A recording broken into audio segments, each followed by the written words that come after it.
കാരണം മാറണമെന്ന് ആഗ്രഹിക്കുന്നുണ്ടോ? ആഗ്രഹിക്കുന്നില്ല. സഖാവാണ്. ഞാനൊരു കോൺഗ്രസ്സുകാരനാണ്. അപ്പൊ ഇപ്രാവശ്യം സപ്പോസ് UDF ഭരിക്കുകയാണെങ്കിൽ ആര് നേതാവായിട്ട് ആരും? കോമഡി എപ്പിക് ത്രില്ലർ തന്നെയാണ്. നമ്മുടെ ആങ്കർ സൂര്യനെയൊക്കെ നല്ല രീതിയിൽ ഡയലോഗൊക്കെ ഉണ്ട്, രസമായിട്ടുണ്ട്. പിന്നെ ഇതില് ഹൈദരലിക്ക അതൊക്കെ നല്ലൊരു വേഷം കൊടുത്ത് ഹെൽപ്പ് ചെയ്തിട്ടുണ്ട്. കാരണം ഒരുപാട് പുതുമുഖങ്ങൾ ഇതിനകത്ത് വന്നു പോയിട്ടുണ്ട്. പിന്നെ എസ്പെഷ്യലി ഇതിൽ എടുത്തു പറയേണ്ടത് എൻ്റെ കൂടെ അഭിനയിച്ചിട്ടുള്ള ആളാണ് നോബി ചേട്ടൻ, ഏഷ്യാനെറ്റ് TV അവാർഡിൽ ആടുത്രിയിൽ. അപ്പോൾ ആടുത്രിയിൽ നോബി ചേട്ടൻ്റെ റോള് ഗംഭീരമായിട്ട് ചെയ്യിപ്പിച്ചിട്ടുണ്ട്. വ്യത്യസ്തമായിട്ടുള്ള റോളാണ്.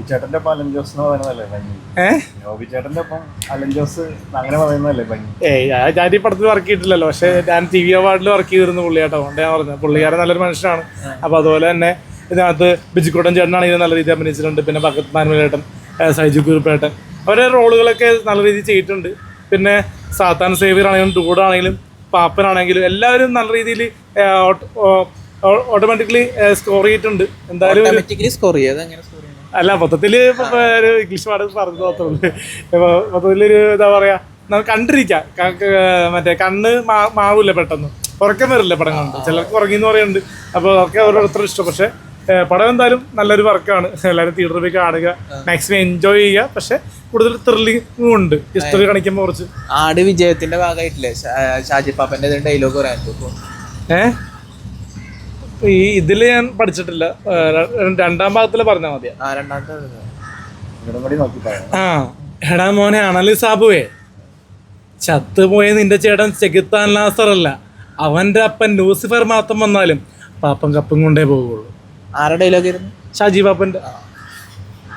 അപ്പൊ എന്തായാലും മാർച്ച് 19 ആട് 3 കൊണ്ടുപോയി.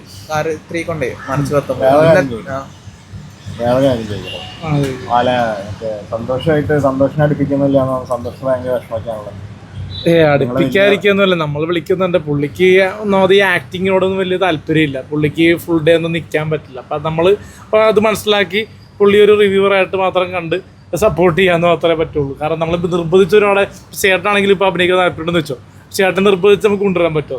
നമുക്ക് കഴിവ് മാത്രമല്ല, ഇതിനൊരു എന്താ പറയുക, നമ്മൾ ചെയ്തുകൊണ്ട് വർക്ക് ചെയ്തുകൊണ്ടിരിക്കുമ്പോഴാണ് നമുക്ക് ടാലന്റ് ഉണ്ടാകുന്ന മനസ്സിലാവുന്നത്. അല്ലാണ്ട് കഴിവില്ല എന്ന് പറഞ്ഞാൽ ചില ആൾക്കാർ കമന്റ് ബോക്സിൽ കാണാറുണ്ട്. കഴിവെന്ന് പറഞ്ഞാൽ നമുക്ക് ഉണ്ടാക്കി എടുക്കേണ്ടത് കഴിവ് അല്ലേ. എനിക്ക് മറ്റേ ഷോർട്ട് ഫിലിമിന് അഭിനയിക്കാൻ കഴിവില്ല.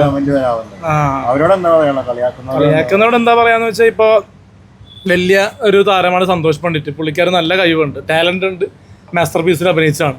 പക്ഷേ പുള്ളിക്കാരൻ എന്തുകൊണ്ട് മലയാള സിനിമയിൽ കണ്ടിന്യൂസ് ആയിട്ട് വർക്ക് ചെയ്യാൻ പറ്റുന്നില്ല? അതൊന്നും അത്ര ഒരു ഫസ്റ്റ് പോയിന്റ് അല്ലേ. കാരണം ഇത്ര ടാലന്റ് ഉള്ള ആൾക്കാരെ മാറ്റി നിർത്തുന്നതല്ലേ. അപ്പം നമ്മളെയും ഇപ്പോൾ ഒരുപാട് പടങ്ങളിൽ വർക്ക് ചെയ്തിട്ടില്ലെങ്കിലും 1-2 പടങ്ങളിൽ ഡയലോഗ്സ് ഉള്ളത് നമ്മൾ ചെയ്തിട്ടുണ്ട്. പിന്നീട് വർക്കില്ല എന്ന് പറഞ്ഞു കഴിഞ്ഞാൽ അത് ഈ ഒരു പ്രശ്നമാണ്. ആൾക്കാർ കമന്റ് ബോക്സിലെ നെഗറ്റീവ്സ് കൊണ്ട് പടങ്ങൾ ഡിമായി പോകുന്നു, മനസ്സിലായി. എന്നാലും കൊച്ചു പടങ്ങളുണ്ട്, റിലീസാകാനുണ്ട് ഈ വർഷം. കുറെ പെണ്ണുങ്ങൾ വരുന്നു ഇങ്ങനെ കമന്റ്, അത് ആരൊക്കെ പറയുന്നുണ്ടായിരുന്നു? വിഷ്ണു പെറ്റിക്കാരനൊക്കെ എന്താ പറയുന്നത്? എന്റെ കൂടെ മാഫിയാണെന്നൊക്കെ. വിഷ്ണു പെറ്റിക്കാരനല്ല പറഞ്ഞത്, ഒരു എന്റെ കൂടെയുള്ള ഒരു വേറെ ഡയറക്ടറാണ് പറഞ്ഞത്. അപ്പൊ അതിനെപ്പറ്റി പറയാനുള്ളത്, ഞാനൊരു മാഫിയുടെ ഒരാളല്ല. അങ്ങനെ ഒരു ആളാണെങ്കിൽ, അങ്ങനെ ഒരു മാഫിയ ഒരു ആളാണെങ്കിൽ ഞാൻ ഇപ്പോൾ 4-5 വെഹിക്കിൾ എൻ്റെ പേര് സ്വന്തമായിട്ട് വാങ്ങിച്ചാൽ. അപ്പോൾ നമ്മൾ വാങ്ങിക്കില്ലെന്നല്ല, നാളെ ഒരു വാഹനം മേടിച്ചാൽ അത് എൻ്റെ ഉപജീവനത്തിന് വേണ്ടി, അല്ലാണ്ട് ഒരു മാഫിയക്ക് വേണ്ടിയിട്ടില്ല.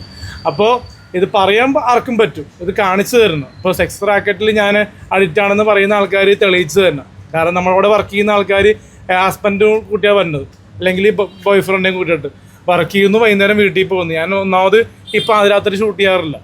പാതിരാത്രി ഷൂട്ട് ചെയ്തത് ഈ പറഞ്ഞ ഡയറക്ടറിൻ്റെ വർക്കിലാണ്. അപ്പോൾ അത് പോലും നമ്മൾ നീറ്റായിട്ടാണ് നിന്നത്. അപ്പോൾ ഇപ്പോൾ എൻ്റെ വർക്കുകളിൽ ഒരു കാലത്ത് 9 മണി വൈകുന്നേരം 6 മണി വരെ ഷൂട്ടിംഗ് പാക്കപ്പാണ്. അത് കഴിഞ്ഞാൽ ഷൂട്ടില്ല. അത് പേടികൊണ്ടല്ല, പക്ഷേ ഇപ്പം തൽക്കാലം അങ്ങനെയുള്ളൊരു എന്താ പറയുക, ഡേ ടു ഡേ പ്ലാനിലാണ് നിൽക്കുന്നത്.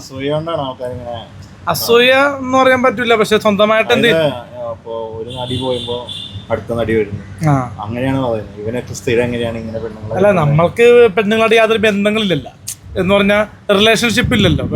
അവിഹിതങ്ങളും കാര്യങ്ങൾ ഇത് അതുവരെ പോട്ടെ. ഇപ്പൊ നമുക്ക് ഒരുപാട് പേരോട് കമ്പനി അടിക്കുമ്പോൾ അത് അവിഹിതം എന്ന് പറയാൻ പറ്റില്ലല്ലോ. അത് നമുക്ക് വന്നു പോയിക്കൊണ്ടിരിക്കും. പക്ഷെ നമ്മളുടെ ലൈഫിലേക്ക് ഒരു പാർട്ട്ണർ വരാൻ താല്പര്യം കൊണ്ട് വരും ഭാവിയിലല്ല. അത് അതിനെക്കുറിച്ച് ഓർത്ത് വ്യാകുലപ്പെടുന്ന സങ്കടപ്പെടുന്നില്ല. പക്ഷേ സന്തോഷ് വർക്കിയുടെ ടൈം കഴിഞ്ഞു, പുള്ളിയുടെ ടൈം പീരീഡ് കഴിയുന്ന മുമ്പ് കല്യാണം കഴിച്ചാൽ കൊള്ളാമെന്നുണ്ട്. ടൈം പീരീഡ് എന്ന് പറഞ്ഞാൽ 10-40 വയസ്സിനുള്ളിൽ കല്യാണം കഴിച്ചില്ലേ പിന്നെ നടക്കാൻ ബുദ്ധിമുട്ടാണ്. പക്ഷെ എന്റെ കാര്യത്തിൽ ഈ സമയങ്ങൾ ഇഷ്ടംമാരുണ്ട്. ഒരുപാട് പേര് പറയാം 40 വയസ്സിനുള്ളിൽ അലൻ ജോസ് പെരേര കല്യാണം കഴിക്കുന്നില്ല. 40 വയസ്സിനുള്ളിൽ തന്നെ അല്ലല്ലേ, ഞാൻ 30 വയസ്സിൽ കിട്ടുമല്ലോ, എനിക്ക് 25 വയസ്സായല്ലോ. 5 വർഷം കഴിഞ്ഞാൽ കല്യാണം 5 വർഷത്തിനുള്ളിൽ കിട്ടുമല്ലോ. 5 വർഷത്തിനുള്ളിൽ കിട്ടും.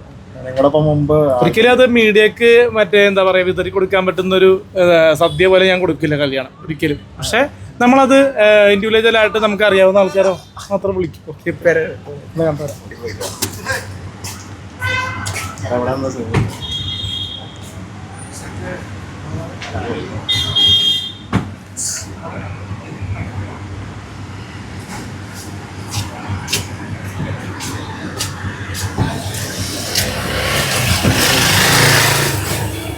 അല്ല അപ്പോളേ പുള്ളി എന്താ വിളിച്ചെന്നറിയോ? പുള്ളി വിളിച്ചത് ഏഷ്യാന്റെ അവാർഡ് കണ്ടെന്ന് കൊള്ളാന്ന് പറഞ്ഞു. ഒരുപാട് പേര് മെസ്സേജ് കേട്ടോ. കാരണം അത് നമ്മുടെ അത് സത്യത്തിൽ അഭിലാഷാട്ടെ വിളിച്ചിട്ട് കൊണ്ടുപോയത്. പക്ഷെ പുള്ളിയെ ആ പരിപാടിയിൽ എന്താ പറയാ പാർട്ടിസിപ്പേറ്റ് ചെയ്യാൻ വിളിച്ചിട്ടുണ്ടായില്ല. മനസ്സിലായി, എന്നെ കൊണ്ടുവരാനാണ് പുള്ളിയോട് പറഞ്ഞത്. പക്ഷെ പുള്ളി എന്താ പറയാ അവിടെ എന്താ പറയാ ഓഡിയൻസ് ആയിട്ടൊക്കെ ഇരുന്നു. പക്ഷെ അതൊക്കെ എഡിറ്റായി പോയി.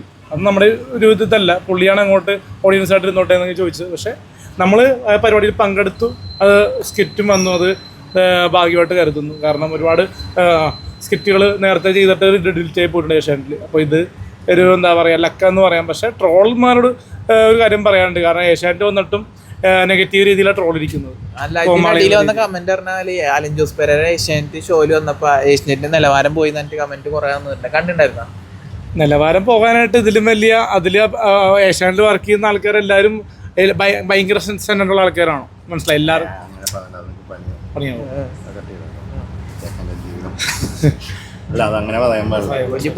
നിന്റെ കാര്യം ബാക്കിയുള്ളവർ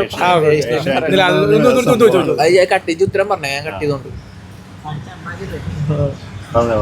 അടുത്ത ഷോക്ക് വിളിക്കില്ലാന്ന്. അതെ, അങ്ങനെ പറയാൻ പാടില്ല.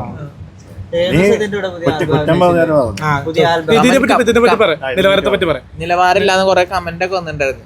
നിലവാരം കുഴപ്പമില്ല. നമ്മളെ പറ്റി എന്താ പറയാ ഏഷ്യാനെറ്റ് വരെ എത്തിയല്ലോ. ഇപ്പൊ നിന്റെ കൂടെ മറ്റേ നമ്മള് ഒരുപാട് നാള് തർക്കിച്ചൊരു കാര്യമാണ് ബിഗ് ബോസ്. ബിഗ് ബോസ് ഷോയിൽ പങ്കെടുത്തില്ലെങ്കിലും ഏഷ്യാനെറ്റിലെ ഒരു വർക്കിൽ നമുക്ക് ഒരു അവസരം കിട്ടിയല്ലോ, അതിൽ സന്തോഷമുണ്ട്.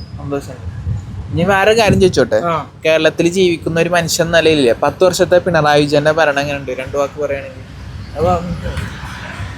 നന്നായിട്ടുണ്ട്, അടിപൊളിയാണ്. 2 വാക്ക് ശരിക്കും പറയണെങ്കിൽ ശരിക്കും ഒന്നും പറയാനില്ല. നമ്മള് പറയുന്ന കാര്യങ്ങളൊക്കെ നോക്കിക്കൊണ്ട്. അലൻ ജോസ് പെരേര സഖാവാണ്. ഞാനൊരു കോൺഗ്രസ്സുകാരനാണ്. അപ്പൊ ഇപ്രാവശ്യം സപ്പോസ് UDF ഭരിക്കുകയാണെങ്കിൽ ആര് നേതാവായിട്ട് ആര് മുഖ്യമന്ത്രിയായിട്ട് വരണമെന്നാണ് ആഗ്രഹിക്കുന്നത്? പെരേര? രമേശ് ചെന്നിത്തല. VD സതീശനെ കുറിച്ചിട്ട് എന്താണ് അഭിപ്രായം? അഭിപ്രായമല്ലോ, ഒന്നും പറയാനില്ല. സബ്സ്ക്രിപ്ഷൻ ഒക്കെ തുടങ്ങി ഇൻസ്റ്റയില്. അലൻ ജോസ് തുടങ്ങുന്നുണ്ടോ? ഇല്ല, നമ്മൾ അങ്ങനെയുള്ള പരിപാടികളൊന്നും താല്പര്യമില്ല. അല്ല, ആളുകൾക്ക് നമ്മളെ കുറിച്ച് മോശം പറയുന്ന ആൾക്കാരും പറയുന്നത് നമ്മുടെ സ്ട്രെസ് റിലീഫ് ചെയ്യാനാണ് പോയി തൊഴിലിക്കുന്നത്. മാന്യമായിട്ട് സബ്സ്ക്രിപ്ഷൻ ആണെങ്കിൽ ഉണ്ടെങ്കിൽ ചെയ്യും. അല്ലാണ്ട് നമ്മൾ വേറെ സബ്സ്ക്രിപ്ഷൻ ഉദ്ദേശിക്കുന്ന ഒരുപാട് സംഭവങ്ങളുണ്ട്. അത് നമ്മളിപ്പോൾ പ്ലാൻ ചെയ്യുന്നില്ല എന്തായാലും. അലൻ ജോസിന്റെ ഫെയിം മുതലെടുത്തിട്ടേ കുറച്ച് സ്ത്രീകളൊക്കെ വന്ന് ആൽബം അഭിനയിച്ചു. അവർ ഫെയിം ആയി കഴിയുമ്പോൾ പിന്നെ കോണ്ടാക്ട് ചെയ്യാതിരിക്കുക അങ്ങനെയൊക്കെ ഉണ്ടോ? ഇല്ലില്ല, അത് ഇപ്പോൾ നിലവിൽ ഇപ്പോൾ പമ്പയായിട്ട് നമ്മൾ ആഴ്ച 2 ദിവസം കൂടി ഞാൻ വിളിക്കാറുണ്ട്, മെസ്സേജ് അയക്കാറുണ്ട്, മാന്യമായിട്ടുള്ള ടോക്സ് ഉണ്ട്. അപ്പോൾ അത് നല്ല രീതിയിലുള്ള സൗഹൃദമായിട്ട് പോകുന്നു. ഇപ്പോൾ 8 ഷോർട്ട് ഫിലിം കംപ്ലീറ്റ് ആയി. ഇപ്പോൾ ഇനിയിപ്പോൾ 3 ഷോർട്ട് ഫിലിം പമ്പയുടെ റിലീസ് ചെയ്യാനുണ്ട് എൻ്റെ പ്രൊഡക്ഷനിൽ. പിന്നെ ഒരു ഭോജ്പുരി സോങ് റിലീസ് ചെയ്യാനുണ്ട്, ഭോജ്പുരി. അപ്പം അതിൽ കുറച്ച് റൊമാൻറ്റിക്, ഹോട്ട്, സെക്സി ആ ഒരു മൂഡിലാണ് അത് വരുന്നത്. അത് എന്നെ വിളിച്ചു, ഞാൻ ചെയ്തു എന്ന് തന്നെ പറയാം. അല്ലാണ്ട് നമ്മളെ അങ്ങനെ പാൻ ഇന്ത്യൻ ആകാൻ വേണ്ടിയിട്ടല്ല, നമ്മൾ മാറ്റി ചെയ്ത ഡാൻസ് കളിക്കാത്തൊരു അറിയാത്ത ഒരാളെ എങ്ങനെ ഡാൻസ് കളിപ്പിക്കാമെന്ന് അതിൽ കാണിപ്പിച്ചിട്ടുണ്ട്. അത്യാവശ്യം ഡാൻസ് മാസ്റ്ററൊക്കെ വെച്ചിട്ടാണ് അത് ചെയ്തിരിക്കുന്നത്. മറ്റേ ചോദ്യത്തിലേക്ക് തന്നെയല്ലേ തിരിച്ചു വന്നല്ലേ, ഭരണം മാറണമെന്ന് ആഗ്രഹിക്കുന്നുണ്ടോ? ആഗ്രഹിക്കുന്നില്ല. തുടരട്ടെ.